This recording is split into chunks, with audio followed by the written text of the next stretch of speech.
Mohammad Rafiq T twenty ক্রিকেটের জন্মের আগে ছক্কার নাচনে দর্শকদের নাচাতেন এই বাংলাদেশি ক্রিকেটার, যার ব্যাটে ভর করেই আন্তর্জাতিক ক্রিকেটে প্রথম জয়ের অবিস্মরণীয় স্বাদ পেয়েছিল বাংলাদেশ। মোহাম্মদ রফিকের প্রতিভা টের পাওয়া যায় ১৯৯৭ সালের আইসিসি ট্রফির ফাইনালে। বাংলাদেশ ও কেনিয়ার দু দলের সামনেই অপরাজিত চ্যাম্পিয়ন হওয়ার সুযোগ।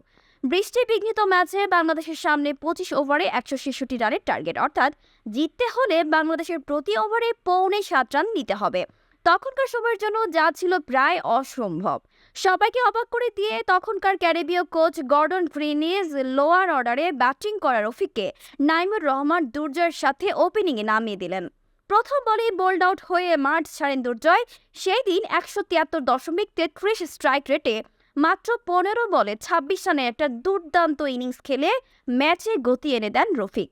যে গতিতে ভর করে শেষ বলের নাটকীয়তার অপরাজিত থেকেই আইসিসি শিরোপা জিতে নেয় বাংলাদেশ। ৩ উইকেট নিয়ে রফিক হয়েছিলেন দলের সেরা বোলার। সেই বছরই ওয়ানডে স্ট্যাটাস পেল বাংলাদেশ ও কেনিয়া। পরবর্তী বছর আইসিসি শিরোপা জয়ী রফিকের ব্যাটে ভর করে প্রায় ১২ বছরের অপেক্ষা শেষে নিজেদের ২৩তম ম্যাচে গিয়ে আন্তর্জাতিক ক্রিকেটে প্রথম জয়ের দেখা পেয়েছে বাংলাদেশ। সময়টা ছিল ১৯৯৮ সালের ১৭ই মে। এই বছর ভারত, বাংলাদেশ এবং কেনিয়াকে নিয়ে আয়োজন করে কোকা-কোলা ত্রিদেশীয় সিরিজ। ৭ই মে হায়দ্রাবাদের লাল বাহাদুর শাস্ত্রী স্টেডিয়ামে কেনিয়ার মুখোমুখি হয়েছিল আকরাম খানের নেতৃত্বাধীন বাংলাদেশ। টস জিতে ব্যাটিংয়ের সিদ্ধান্ত নেয় কেনিয়ার অধিনায়ক। বাংলাদেশের সামনে ছুড়ে দেয় ২৩৬ রানের বিশাল টার্গেট, যা বর্তমান সময়ে ৩৫০ রান চেজ করার সমান। কিন্তু সবাইকে অবাক করে দিয়ে আবারও coach Gordon Greenidge Atahar Ali খানের সঙ্গে ওপেনিংয়ে পাঠালেন লোয়ার ওয়ার্ডারে ব্যাট করা মোহাম্মদ রফিককে, যা ছিল কেনিয়ার অধিনায়কের কাছে একেবারে সিলেবাসের বাইরের প্রশ্ন। রফিককে ওপেনিংয়ে নামতে দেখে তারা অবাক হয়েছে, একটু তিরস্কারের হাসিও হয়তো হেসেছে, কিন্তু সেই হাসি বেশিক্ষণ স্থায়ী হয়নি। ১১টি চার আর একটি ছক্কায় টি-টোয়েন্টি মেজাজে রফিক খেললে ৮৭ বলে ৭৭ রানের একটি দুর্দান্ত ইনিংস। আতাহার আলী খানের সাথে ১৩৭ রানের জুটি বেঁধে ঘুরিয়ে দিলেন ম্যাচের মোড়। কোচ গর্ডন গ্রিনিজের গেম প্ল্যানে হঠাৎ পরিবর্তনের ২ ওভার হাতে রেখেই ৬ উইকেটে জিতে যায় বাংলাদেশ। আবারও রফিকের ব্যাটেই ভার মুক্তি পেল টাইগার বাহিনী।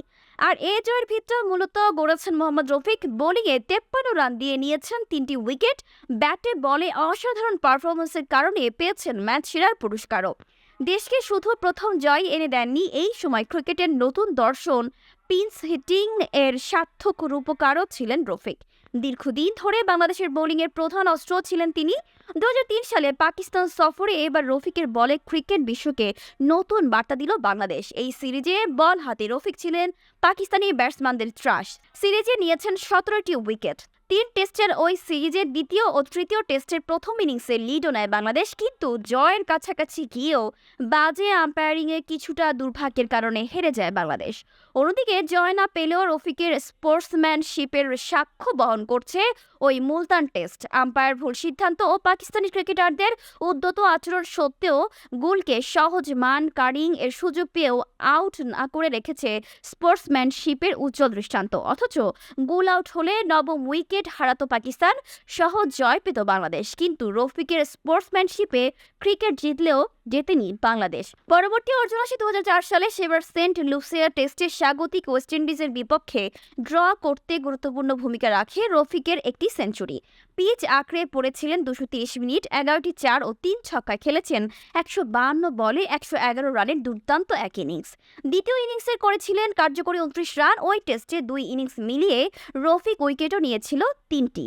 মূলত বাংলাদেশ ক্রিকেটের শুরুর দিকে বড় অর্জনে ব্যাট কিংবা বল হাতে কিছু না কিছু অবদান রাখেন রফিক। এছাড়াও টেস্ট ও ওয়ানডে দু ঘরানার ক্রিকেটেই বাংলাদেশের পক্ষে প্রথম ১০০০ রান ও ১০০ উইকেট অর্জনের কৃতিত্বের অধিকারী রফিক।